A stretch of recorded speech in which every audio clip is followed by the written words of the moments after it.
Hi everyone, today I'm going to be watching part 14 of Twin Peaks called We Are Like the Dreamer with a capital D. I think that's my favourite title so far. Let's get on with it. She's married to a man named Douglas Jones. No way. Everybody calls him Dougie. Whoa, so the doppelganger set that up. And so tell that they are sisters now that you think about it. And last night, I had another Monica Bellucci dream. It's 10:10 a.m. on February 16th. Cooper, meet the long-lost Philip Jeffries. You may have heard of him from the Academy. This is so weird. While Jeffries was apparently there... Whoa. I'm speechless now, I'm speechless. You made the mistake, Chad. We've been watching you for months. Take his badge too and lock him up. Yeah, get stuffed, Chad. Well, that was easier than I thought it would be. This feels like the real Twin Peaks back in the woods, right? Beautiful. Oh. She's lying. It's like... What is that? Goodness me. This hasn't happened yet. How much of that is Andy going to be able to take in? We need to put her in a cell where she'll be safe. Okay, Andy. Oh my god. Oh my goodness. It's like a chorus of dolphins. Does he have a robotic hand or something? Is that humming the same as the Great Northern? Or is it just my imagination? I guess this is Sarah's regular.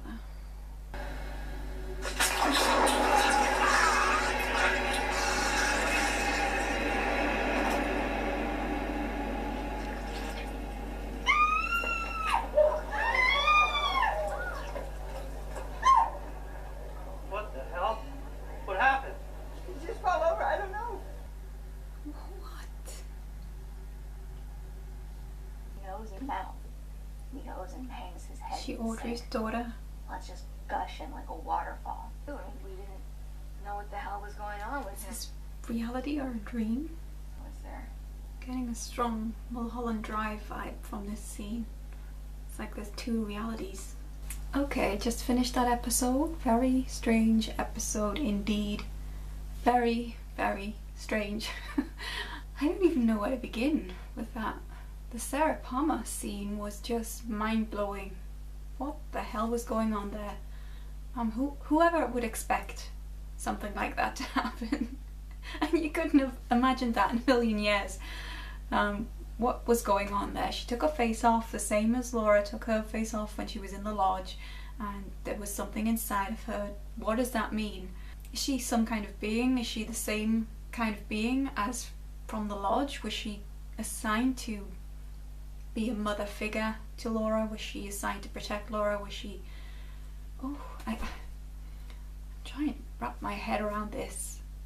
What she did to the man in the bar did not seem to be a good thing. It definitely seemed as though whatever was inside her was intent on doing evil rather than affecting good. I really don't know. I really don't know what's going on. That thing inside her, I thought perhaps when I first saw her removing her face that we might be seeing like the frog moth thing, but it looked like more like a hand shape inside of the face and a black and white world. Nothing tangible really, nothing that you could say, well, this is what she is. I guess that she's not human. I guess she never was. Maybe she's been taken over since Laura's death and she's become whatever she is now. I don't know if in fact Sarah Palmer knew what had happened to the guy, or whether she was putting on an act saying, well, I didn't have anything to do with his death, I was just sitting here. Perhaps the Sarah Palmer persona and whatever affected that evil act are two different entities and neither of them are in connection with each other. Maybe she doesn't know what's going on with the entity inside her, maybe the entity inside her doesn't share what it's doing. Certainly that didn't seem to need to happen because this guy was not really a threat, I don't think. He just seemed like a bit of a pest, right? But whatever emotional state Sarah Palmer was in seemed to activate this deeper level of what I have to say seems to be evil. Going on to other aspects of the episode, the stuff with David Lynch and Monica Bellucci, that was so trippy, beguiling, you know. Just, I know that I'm never likely to see anything like this ever on TV. What did it mean? I think that if we can interpret the dream, then Gordon Cole was perhaps saying that he was trying to find Cooper but not able to at that point. Monica Bellucci might have been his muse in life, his media fantasy, I guess. Certainly what Monica Bellucci said referred back to what Philip Jeffries said to Gordon Cole about we live inside a dream. I'm sorry, I'm just completely like mind blown actually. I'm totally mind blown because it was almost like a reference to reality and existence itself, right? I'm trying to say, what is reality? What is consciousness? And I think one of the important aspects of that scene was Gordon Cole recognising that when Philip Jeffries said, "Who do you think this is there?" that there was something off, and that Philip Jeffries recognised something about Cooper that was not right. Perhaps Philip Jeffries had this information about Cooper being Bob and Cooper being the doppelganger way back then. And I think that's what Gordon Cole was perhaps recognising in that scene, in that dream I should say. It did seem rather like a tribute to David Bowie, rather like all of the Philip Jeffries mentions were leading up to this moment when the David Bowie scene could be shown like this. I think that's wonderful for fans of Twin Peaks, for fans of David Bowie. I think it's a lovely tribute to that character. I think that scene with David Bowie was perhaps my favourite in Fire Walk With Me, and it was so super important, that element of bringing the idea of mystery world and this mystery world feeling and seeming to be a dream. I think that was a very important scene in Fire Walk With Me in establishing the Twin Peaks mythology. So to revisit that scene I thought was wonderful. I noticed that it said in memory of David Bowie on the credits, and I suspect that this was where we were leading with those mentions of Philip Jeffries, and that we aren't going to get a further cameo from David Bowie as he was as an older man. So we got the origin of the Blue Rose case, and it seems like Tammy interpreted that story really well, and she guessed that the woman who said that she was like the Blue Rose was manufactured. So I'm guessing that this woman was either a doppelganger or manufactured in the same way Dougie was. But obviously, if this has happened before, then there is a massive possibility that it could have happened many, many times, right?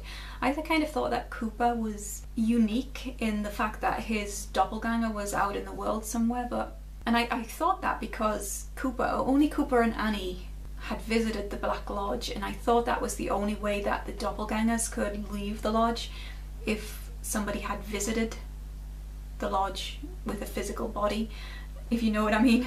Another strange aspect of the episode involves James's, or Jimmy's, friend with the green glove, and that ridiculous, hilarious story about the giant telling James's friend to go and buy this green glove. I mean, that was so absurd. The whole story was so strange.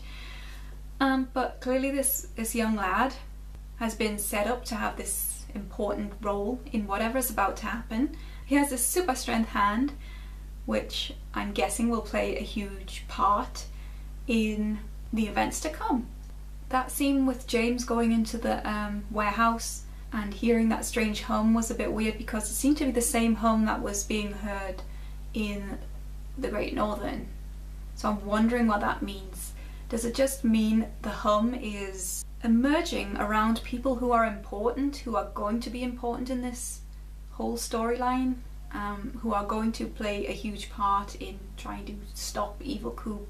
So I loved seeing Chad being arrested finally and put behind bars, and oh dear, the scene where he was in the jail and Naido and that horrible bruised, beaten up guy were making these dolphin noises. That was pure hell, I guess, for Chad, and kind of what he deserved. But going back to Naido, what on earth? She fell from that place with Coop through the portal back to Twin Peaks. somehow managing to lose all her clothes on the way, and she also seems to have some injuries to her eye area, which has no eyes. When Andy got sucked up into the vortex, he obviously underwent some kind of change, because when he came back he knew that Naido was very important and that people were trying to kill her, and he seemed like a different guy. Like, he had this air of authority and was telling Sheriff Truman what was about to happen and what they should do, and Sheriff Truman was agreeing with him rather than Andy being told what to do. I don't know what he understood from what he saw. There seem to be some scenes in what he saw that haven't happened yet. Him showing Lucy something and her looking a bit freaked out. I think Andy was shown enough for him to know that what the story was and what's happening, and he obviously saw the two Koopas, and I'm guessing that Andy has internalized this information and he may divulge it when he needs to. Okay, so that scene at the end in the Roadhouse was very freaky. I got a strong Mulholland Drive vibe from that, because this girl, it seemed like she was talking about the same thing Audrey was talking about, but then she seemed to imply that she was Audrey's daughter at one point, but then she said Tina was her mother, and this woman who she was talking to seemed to be giving her the look like she didn't believe her, or something was wrong in that scene. Like, I apologize, there's a truck going by. Yeah, something was wrong, and she could sense it about this girl's story. Something was not right. Either Tina was not the girl's mother, or it just seemed like she was referring to some other reality that existed, perhaps. And it made me feel very uncomfortable. Very, very uncomfortable. She was describing the dream that Audrey had, but it happened to her in reality, and it happened in a slightly different way. That Sarah Palmer scene has completely thrown me, I have to say. It completely changes everything, right? I mean, to be honest, this whole episode made me feel like perhaps the possibility of there being two realities, like not two realities but a dream world and a reality, might be a strong possibility. And when Gordon Cole said that he got this bad feeling, did he say he got a bad feeling when Monica Bellucci said who was the dreamer? That doesn't sound good, right? I just don't know where we're going now. I really don't. I mean, I like it. I like where we're going because it is so mysterious and so intriguing. I mean, yeah, it just leaves you mind blown as well, doesn't it? Thank you very much for watching today, and you can leave your comments below to tell me what you thought of this episode. And that's it. Goodbye.